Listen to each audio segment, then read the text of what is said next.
Stampers, and welcome to Laura's Stamp Pad. Today I'm going to show you a fabulous way to use your designer series paper to make a super cute folding card.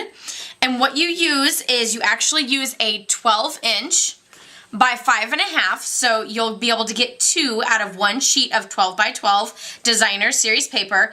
And the best part about it is you'll be able to use and see both sides of your designer series paper. So no more trying to figure out which side of the paper that you actually want to use. So the paper that we're using today is some of the Gingham Garden designer series paper, which just so you know, it is retiring here as the catalog ends on June 1st. So be sure to get some of this before it is gone. It is while supplies last at the moment. So starting out, I have a 12-inch by 5.5-inch sheet of designer series paper, and I'm just going to bring in my paper trimmer here, and I'm going to score. Be sure to use the lighter blade. Lighter means scored, darker blade means cut. So I'm going to push that out of the way, and I'm going to score at 2, 4, 8, and 10. So 2, 4, 8,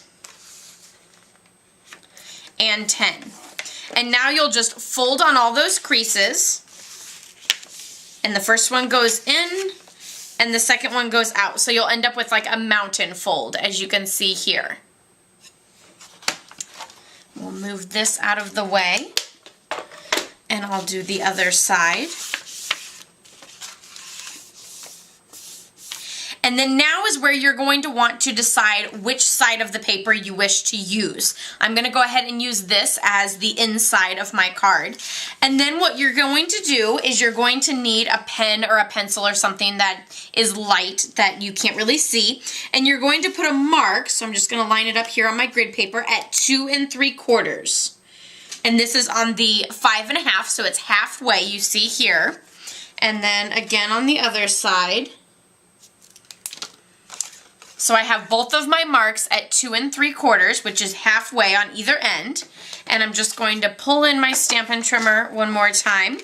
And I'm going to line up that 2 3/4 mark with the second score line, so the inner score line, which would be your 4 and your 8. And I'm going to line those up, and then I'm going to cut diagonal. I'm going to do that on both sides, so from the score line to that little 2 3/4 mark that I made, and cut. And you're going to actually use these pieces on your card as well, so don't just toss those aside yet. You'll see that they already have the score line there, but we're just going to bump them back the other way, because what we're going to do is we're going to lay them on top down at the bottom here. So you'll see that the bumps from up here are actually already lined up there. So just take some of my little snail adhesive. Oh, looks like that one might be out.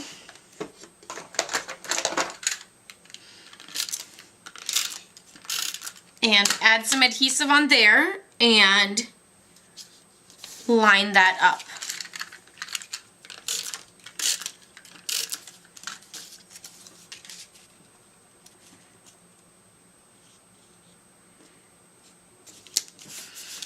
And now you have your cute little gatefold, and it showcases both sides of the designer series paper, so you get to see both of the fabulous sides of it. And then for the inside of it, I just took a Whisper White piece of cardstock that measures 3 3/4 by 5 1/4, and that's just 1/4 in from the center of this center rectangle. It's just a quarter in from that. And we're going to add that in the center, and that's where you'll write your greeting for your card and everything.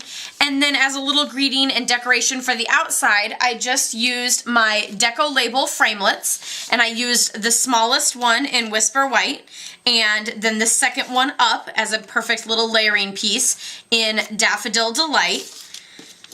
And then I'm going to take my another retiring item, my Bring on the Cake stamp set, which is my favorite. I'm still crying tears over these two cases, but one stamp set that is retiring. It is one of my favorites that I use almost every class. I know a lot of my class attendees will probably be thinking the same, but I'm going to be using a greeting out of there, the Birthday Wishes greeting, with my Island Indigo ink.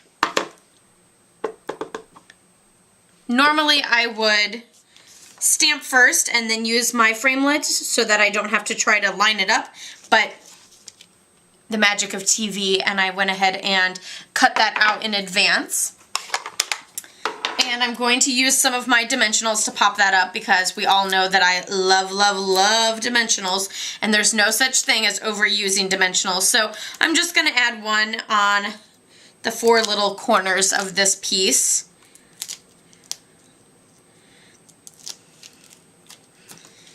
And stick that right in the middle for that perfect layering effect. Then the one main thing that you're going to want to remember is that you're only going to put adhesive on half of this greeting, because if you put it on the whole thing, you're going to seal your card shut. So you're only going to put adhesive on half of it,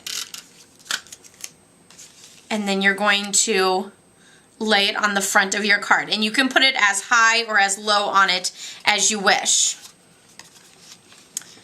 So there's your fabulous little gatefold card using your designer series paper, and the fabulous part is that you use both sides of it. How cute is that? Here's another sample that I used with some of the Sweet Sorbet. I know that's some of the designer series paper that was out during Celebration, but I used some of that, so you got kind of a different look there. Again, I used my Deco label frames, and I used the Feels Good stamp set, which isn't retiring. Thank goodness. I super love that one as well. Then this was another one that I did, and I accidentally did it wrong, but aren't some of our best projects come from doing things incorrectly? So I accidentally cut opposite ends, and this is what happened. I actually think I like it. I think it's kind of cool, and with the right kind of designer series paper, it would really have that geometric shape to it. So I'm not sure if I'm going to put a greeting in the center because it might kind of take away from that look, but it is super cute. So here's 3 little samples using this fabulous technique. I probably should use my bone folder to get those to stick down all the way, but they do like to pop up just a little bit. So I hope you try this out with some of your designer series paper that you just can't bear to only use one side of, and I hope that you enjoy it. Have a great day and happy stamping!